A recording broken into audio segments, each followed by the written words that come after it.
কুমিল্লার সীমান্তবর্তী এলাকা গোলাবাড়ি। দিনের আলোতেই যেন চলছে মাদকের এক ভয়ঙ্কর সাম্রাজ্য। অভিযোগ, এখানে প্রকাশ্যে বিক্রি হচ্ছে ভারতীয় মাদক, আর এই ব্যবসায় পুরুষের পাশাপাশি জড়িয়ে পড়েছে নারীরাও। মাদক সেবনের জন্য রয়েছে নিরাপদ আস্তানা। স্থানীয়দের দাবি, সীমান্ত ঘেঁষা গ্রামের প্রায় প্রতিটি বাড়ি কোনো না কোনোভাবে জড়িয়ে পড়েছে এই অবৈধ বাণিজ্যে। ফলে ভয়ে প্রতিবাদ করার সাহস পাচ্ছেন না কেউ। জেলা শহর থেকেও প্রতিদিন মোটরসাইকেল ও সিএনজি যোগে বিভিন্ন বয়সী মানুষ ছুটে আসছে এসব এলাকায়। টাকা দিলেই মিলছে কাঙ্ক্ষিত মাদক, এমন অভিযোগ স্থানীয়দের। বেশ কিছুদিন অনুসন্ধানের পর এসএটিভির ক্যামেরায় ধরা পড়েছে চাঞ্চল্যকর কিছু দৃশ্য। দেখা যায় কাঁটাতারের বেড়ার উপর দিয়ে পাচার হচ্ছে মাদক, আবার গোমতী নদীর পানিতে ভাসিয়ে দেওয়া প্যাকেট তুলে নিচ্ছে চোরা কারবারিরা।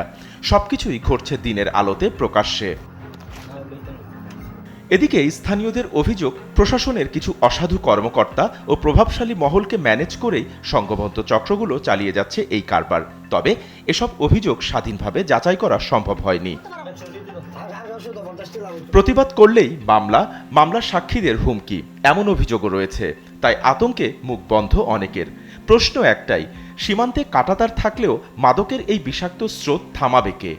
বাংলাদেশের তারুণ্যের একটি বড় সংকটে আছে যে তরুণরা এদেশকে আমার মনে হয় যে একসময় নেতৃত্ব দেওয়ার কথা, যে তরুণরা আলোকিত মানুষ হয়ে এদেশকে আলোকিত করবে, সেই তরুণদের বড় একটি অংশ হচ্ছে মাদকাসক্ত। এ বিষয়ে সচেতন মহলের দাবি, প্রশাসনকে আরও সচেতন ও কঠোর হতে হবে। হাকিম হয়ে হুকুম করে পুলিশ হয়ে ধরলে মাদকের সমস্যা দূর করা অসম্ভব। পেশাদারিত্বের ঘাটতি থাকতে পারে, কিন্তু বিজিবি যদি না চায়, আপনি তো সীমান্তের দিয়ে তো আপনি মাদক বলেন, কাপড় বলেন, মশলা বলেন, যাই বলেন, দেদারসে তো যে আমরা প্রতি বছর কয়দিন পর পর ঈদের সময় বা এই সময় আমরা নাটক দেখি, রাজগঞ্জ বাজারে অভিযান চালানো হয়, বিভিন্ন মার্কেটে অভিযান চালানো হয়, তাদের সামনে দিয়ে তো আসে। এ বিষয়ে কুমিল্লা আদালতের একজন আইনজীবী জানান, আমাদের কুমিল্লা জেলায় প্রায় 104 কিলোমিটার জুড়ে হচ্ছে ভারতীয় সীমান্ত। কোথাও কোথাও আবার কাঁটাতারের বেড়াও নেই। যেখানে কাঁটাতারের বেড়া আছে সেখান দিয়েও ভিন্ন কৌশলে মাদক আমাদের দেশে প্রবেশ করছে। আর মাদকের উদ্বেগজনক হারে বেড়ে যাওয়ার পেছনে কারণ হচ্ছে আমাদের ল এনফোর্সমেন্ট এজেন্সির কিছুটা নিষ্ক্রিয়তাকে আমি দায়ী করব।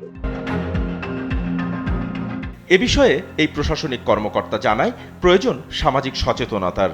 আপনি জানেন যে মাদকের বিরুদ্ধে আমাদের অভিযান প্রতিনিয়ত চলছে। থানা পুলিশ অভিযান চালাচ্ছে, ডিবি অভিযান চালাচ্ছে, আমাদের গ্রেফতার হচ্ছে। তবে আমাদের যে বিষয়টা বলা যেতে পারে সেটা অনেক ক্ষেত্রেই তারা আইনের ফাঁক দিয়ে বেরিয়ে এসে আবার একই পেশায় নিয়োজিত হচ্ছে। তারপর আমরা চেষ্টা চালিয়ে যাচ্ছি। একটি পরিবার ধ্বংস হতে একজন মাদকাসক্তই যথেষ্ট। মাদকমুক্ত দেশ গড়তে সবাই সম্মিলিতভাবে কাজ করবে, এমনটাই প্রত্যাশা সকলের। SATV digital.